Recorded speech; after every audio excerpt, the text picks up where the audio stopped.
I just finished a small training session with Renee Quinones from Enrollment Services on how to set up a calendar for advisement, and I'm just going to run through it here quickly in case it's of any help to anyone else. I've also found this useful for office hours. For example, I set up office hours for students to sign up. You can do this for, general hours, and then when a student signs up, you just show up for the Zoom session with them. This is a session that someone has signed up for. I get an email saying that so-and-so has signed up for it with a little note from them, and I know to show up to Zoom and meet them during that time. That way I can give lots of office hours and let students choose a time that's convenient for them. When you go to your calendar and you figure out, okay, well, I'd like to have advisement every Tuesday from 10 to 2, I'll be available. Now, that doesn't mean you have to sit by your computer, watching it for somebody possibly to drop in, because you're giving them an option of slots within that time period. So this is how that's done. You go to the title, and for me it would be G&DS Advising, and then add appointment slots. How many minutes? 30 minutes. Of course, I can run on. And then more options will allow me to add a description, and that's what I want to tell them.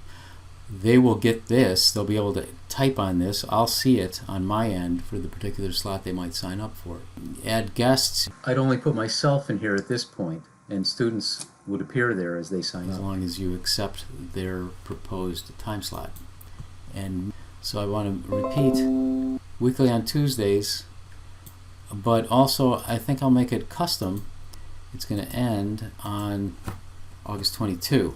That's what we were asked to do by Enrollment Services. We can always extend that later. So done. And I think that's it then. If you click on the appointment page, or actually I'm going to copy the link address, but if you click on that appointment page, you see all the slots that have just been added here. A student will come along. They'll be directed to these slots, I think, if they express interest through Enrollment Services, and then they can click on that. I'm sent an email. I can accept or decline or propose a different time, and then come here and meet them either on Zoom or in Google Hangouts, however I design my scheduling sessions. So it's as easy as that. I think I got it all. I'm going to bounce this off of Renee to see if it's correct. And I did bounce it off of Renee, and he accepted one of my my office hours. This is what I received in my email. An invitation has been accepted for a certain particular time.